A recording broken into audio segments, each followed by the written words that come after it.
जिन्हें बजरंग बली पसंद नहीं, उन्हें जो पसंद है वहां जाएं। और जिन्हें बजरंग बली पसंद नहीं है, उन्हें जो पसंद है वहां जाएं। क्या उत्तर प्रदेश, क्या झारखंड और क्या महाराष्ट्र, योगी की हर राज्य में स्पेशल डिमांड। मोदी से ज्यादा महाराष्ट्र में रैली करेंगे योगी। कल झारखंड, आज महाराष्ट्र। 24 घंटे में योगी ने दे दिए दो ऐसे बयान जिससे पलट गया पूरा चुनाव।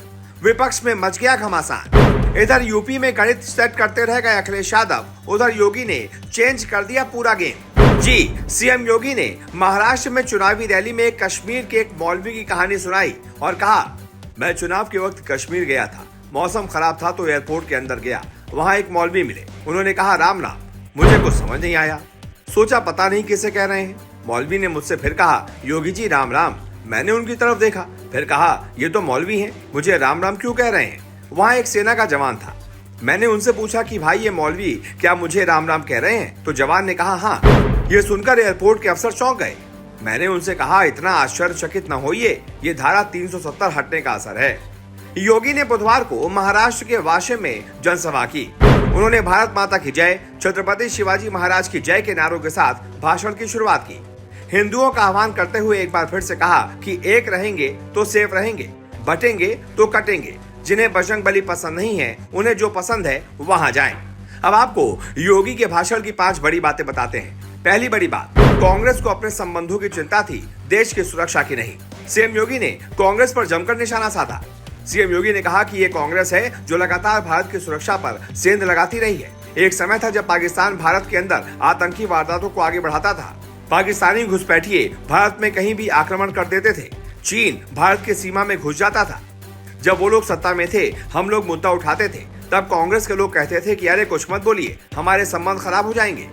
उन्हें अपने संबंध खराब होने की चिंता थी, देश की सुरक्षा की चिंता नहीं थी। आज नया भारत है, अगर भारत की सीमा पर कोई अतिक्रमण करेगा तो राम नाम सत्य की यात्रा निकलेगी। दूसरी बड़ी बात, कांग्रेस ने अंबेडकर को अपमानित किया। सीएम ने कहा कि कांग्रेस ने लंबे समय तक देश में शासन किया। क्या कांग्रेस ने कभी ईमानदारी से भारत और भारतीयता के बारे में सोचा? ये वही कांग्रेस है जिसने बाबा भीमराव अम्बेडकर को अपमानित किया, उन्हें चुनाव में हराने का षड्यंत्र रचा। याद करिए, औरंगजेब की सत्ता को चुनौती देने के लिए छत्रपति शिवाजी महाराज आगरा गए थे। आगरा में एक म्यूजियम बन रहा था। जब मैं मुख्यमंत्री बना तो मुझे पता चला कि इस म्यूजियम का नाम वर्ल्ड म्यूजियम है। मुझे लोगों ने कहा कि यहाँ औरंगजेब से जुड़ी चीजें रहेंगी। मैंने लोगों से कहा औरंगजेब से क्या संबंध है, वो तो एक विदेशी आक्रांता था। हमारा संबंध छत्रपति शिवाजी महाराज से है। इस म्यूजियम का नाम उनकी स्मृति में होना चाहिए। तीसरी बड़ी बात, महाअनाड़ी गठबंधन चुनाव लड़ रहा है। एक तरफ पीएम मोदी के नेतृत्व में भाजपा, शिवसेना और एनसीपी गठबंधन है, दूसरी ओर महाअनाड़ी गठबंधन है।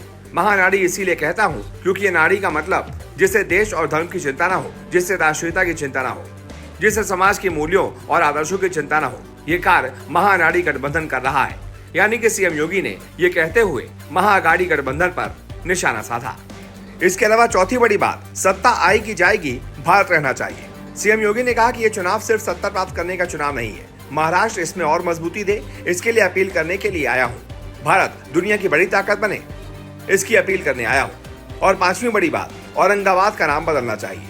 सीएम ने कहा कि अयोध्या में राम मंदिर बना, पहली बार रामलला की उपस्थिति में दीपोत्सव हुआ, निषाद राज के नाम पर विश्राम गृहों का नाम रखा और महर्षि वाल्मीकि के नाम पर अयोध्या के इंटरनेशनल एयरपोर्ट पर नाम रखा गया। यहाँ औरंगाबाद का नाम संभाजी नगर के नाम पर होना चाहिए। ऐसे में आप बताइए, सीएम योगी के इन तमाम बयानों पर आपकी क्या राय है?